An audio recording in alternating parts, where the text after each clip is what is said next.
All right, here we go with the Eric Deters Show. Today I got two things in history I want to share. Today in history, in 1843, Charles Dickens published A Christmas Carol. I don't know about you, but that story always scared the hell out of me when I watched it as a kid, especially The Ghost of Christmas Future. And Thomas Paine published today The American Crisis in 1776. This is the famous pamphlet where he said, "Now is not the time for sunshine soldiers." Thomas Paine, what a story he is. All right, the biggest news of yesterday was this. Musk and Trump has killed the continuing resolution that Speaker Johnson was working out with Schumer to pass to keep the government open. It has fallen apart, and it's fallen hard. Whether or not they'll work out something, who the hell knows? But it's going to be interesting. All right, Mike McCall, he's on the Armed Services Committee. He's chairman of the Armed Services. He knows a little bit, right? What did he say? He verified what I told you over the weekend. It's Chinese spy drones. This is coming from McCall. You heard it from me first. All right, Canada is going to institute a $1.3 billion fund for more border security in light of the tariff threat from Trump.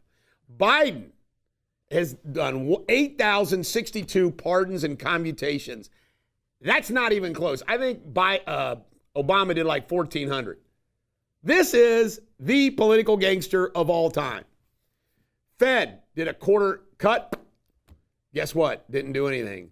10 straight drops now for the Dow, dropped 1,100 points. North Korea troops, the Ukrainians are saying the North Korean troops do not understand drones, and they're like sitting ducks. In other words, they don't realize that they're getting slaughtered by drones. Can't make that up. Francis Scott Key Bridge.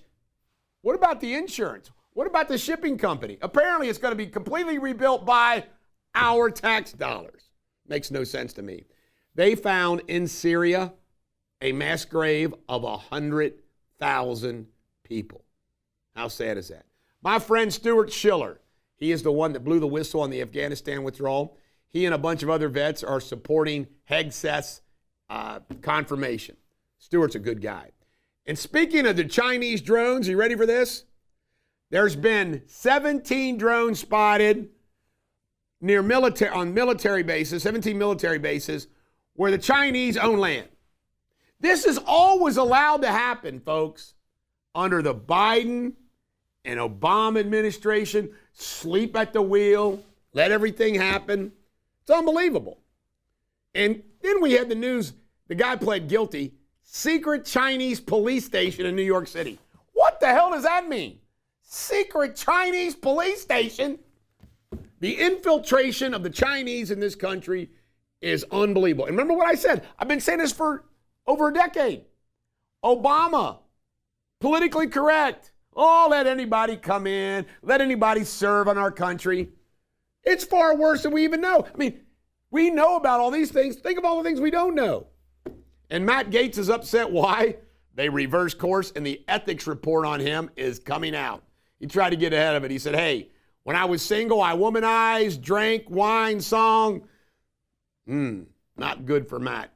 CNN ratings are in the tank. By the way, I watched the TED, Call Me Ted, the Ted Turner 6-part documentary. It is really, really good. He created that sucker. He's not happy about it either.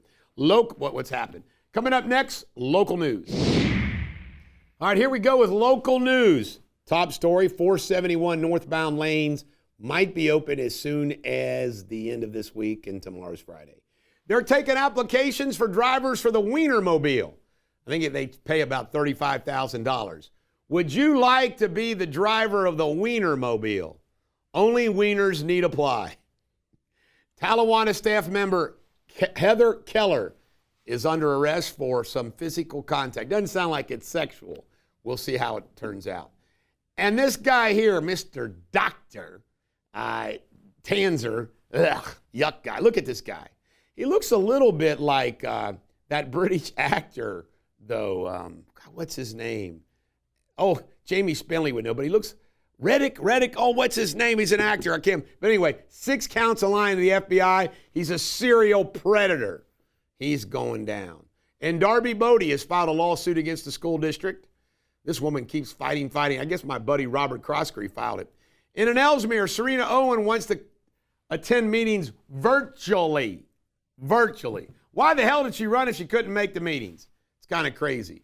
Eric Bunzo, my buddy, is on her like green on grass. And Steve Raleigh's son has pled guilty. He's looking sharp there. By the way, I'm going to say this.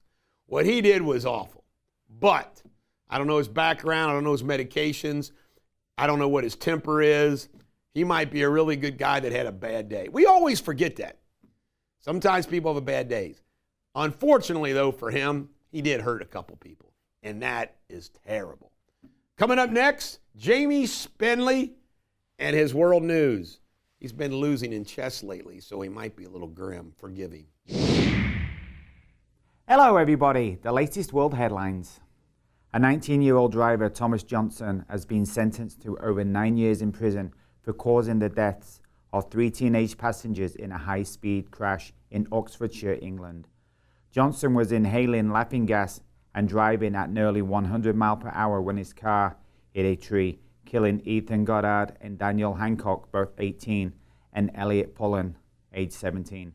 Families of the victims condemned Johnson's recklessness behavior and urged others to value their friends' lives. Unbelievable. Astronauts Butch Wilmore and Suni Williams will remain on the International Space Station longer than expected due to delays with Boeing's Starliner spacecraft.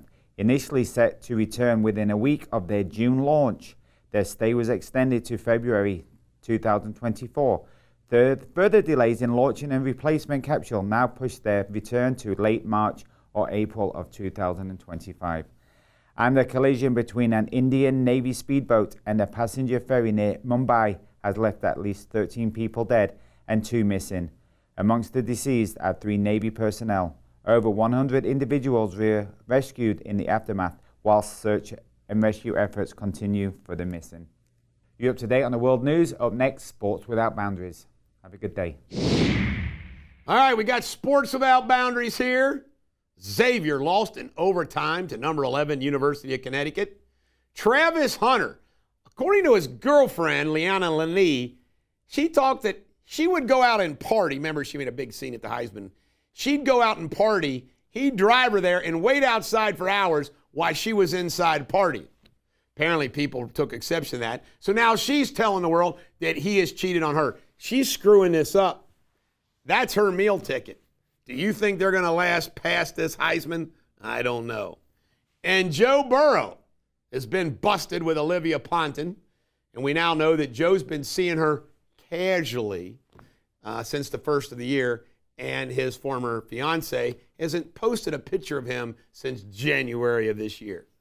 So we'll see what happens. Maybe the couple will get back together. Coming up next, we got pop culture.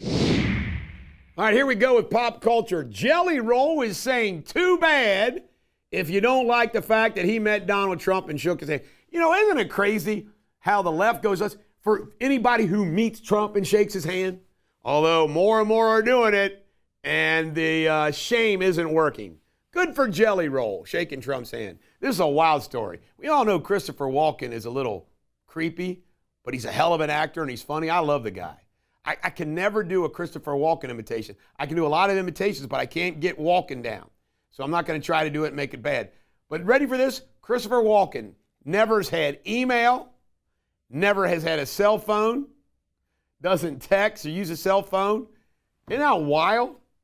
He is incognito the best he can. You want to reach Christopher Walken, you got to mail him a letter or knock on his door or call his landline. This is the Bulldog. Every dog has their day. I hope today is yours.